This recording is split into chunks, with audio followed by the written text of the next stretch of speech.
Hi ಎಲ್ಲರಿಗೂ ನಮಸ್ತೆ. Welcome to Skanda Samarth YouTube channel. ನಾನಿವತ್ತು ಸಂಡೇ ಸ್ಪೆಷಲ್ ಪಾಲಕ್ ಸೊಪ್ಪು ಜೊತೆಗೆ ಕಾಬೂಲ್ ಕಡಲೆ ಮತ್ತು ಅವರೆಕಾಳನ್ನು ಹಾಕಿ ಪಲ್ಯ ಮಾಡೋಣ ಅಂತ ಇದ್ದೀನಿ. ಮೊದಲಿಗೆ ಪಾಲಕ್ ಸೊಪ್ಪನ್ನು ನಾನು ನೀರಲ್ಲಿ ಚೆನ್ನಾಗಿ ತೊಳೆದಿಟ್ಕೊಂಡಿದ್ದೀನಿ.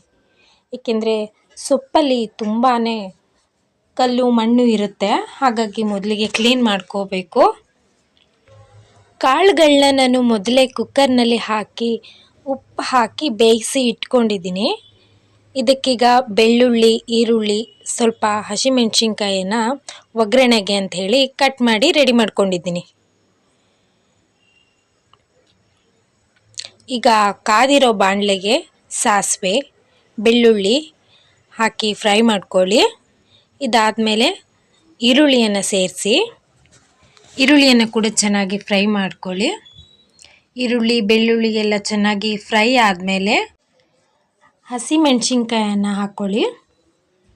ಮೆಣಸಿನ್ಕಾಯನ್ನು ಅಷ್ಟೇ ಸ್ವಲ್ಪ ರುಚಿಗೆ ತಕ್ಕಷ್ಟು ಉಪ್ಪನ್ನು ಸೇರಿಸಿ ಚೆನ್ನಾಗಿ ಫ್ರೈ ಮಾಡಿ.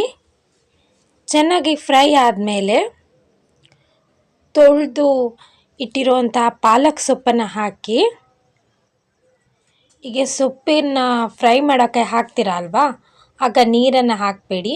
ಏಕೆಂದರೆ ಪಾಲಕ್ ಸೊಪ್ಪಲ್ಲೇ ನೀರಿನ ಅಂಶ ಇರೋದ್ರಿಂದ ಅದೇ ನೀರು ಬಿಟ್ಕೊಳ್ಳುತ್ತೆ, ಹಾಗಾಗಿ ನೀವು ಎಕ್ಸ್ಟ್ರಾ ನೀರೇನು ಹಾಕೋಕ್ಕೆ ಹೋಗಬೇಡಿ. ಈಗ ನೋಡಿ, ನೀವೇ ನೋಡ್ತಿರ್ಬೋದು, ಚೆನ್ನಾಗಿ ಮಿಕ್ಸ್ ಮಾಡ್ತಾ ಇದ್ದರೆ ಅದೇ ಬಾಡ್ತಾ ಹೋಗುತ್ತೆ, ಕ್ವಾಂಟಿಟಿ ಕಮ್ಮಿ ಆಗುತ್ತೆ.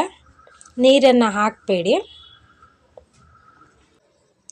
ಒಂದು ಸ್ವಲ್ಪ ಕರ್ಬೇವಿನ ಸೊಪ್ಪನ್ನು ಆ್ಯಡ್ ಮಾಡ್ಕೊಳ್ಳಿ. ಹೀಗೆ ಚೆನ್ನಾಗಿ ಫ್ರೈ ಮಾಡಿ. ಹೀಗೆ ಚೆನ್ನಾಗಿ ಫ್ರೈ ಮಾಡಿ ಆದ ನಂತರ 2-3 ವಿಷಲ್ ಕುಕ್ಕರಲ್ಲಿ ಬೇಯಿಸಿ ಇಟ್ಕೊಂಡಿದ್ದಂತಹ ಅವರೆಕಾಳು ಮತ್ತು ಕಾಬೂಲ್ ಕಡಲೆಯನ್ನು ಬಾಣಲೆಗೆ ಹಾಕಿ ಮಿಕ್ಸ್ ಮಾಡ್ತಿದ್ದೀನಿ.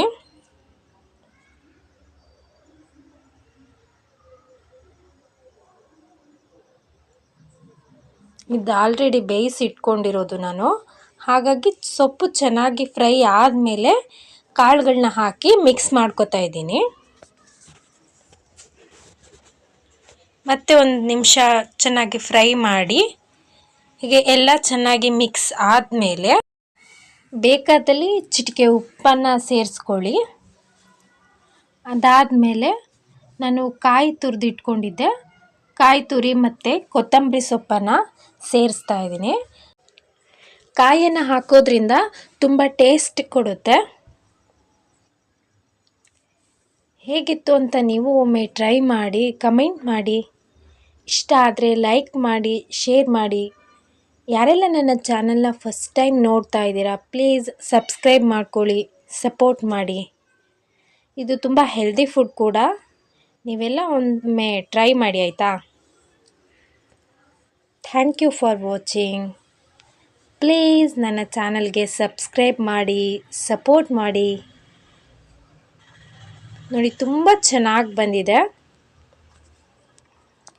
ಅನ್ನ ಸಾಂಬಾರು ಜೊತೆಗೆ ನಂಚ್ಕೊಂಡು ತಿನ್ಬೋದು, ಚಪಾತಿ ರೊಟ್ಟಿಗೆ ಕೂಡ ತಿನ್ಬೋದು. ತುಂಬ ಚೆನ್ನಾಗಿರುತ್ತೆ, ಮಕ್ಕಳು ಕೂಡ ಇಷ್ಟಪಡ್ತಾರೆ. ತುಂಬ ಧನ್ಯವಾದಗಳು. Thank you.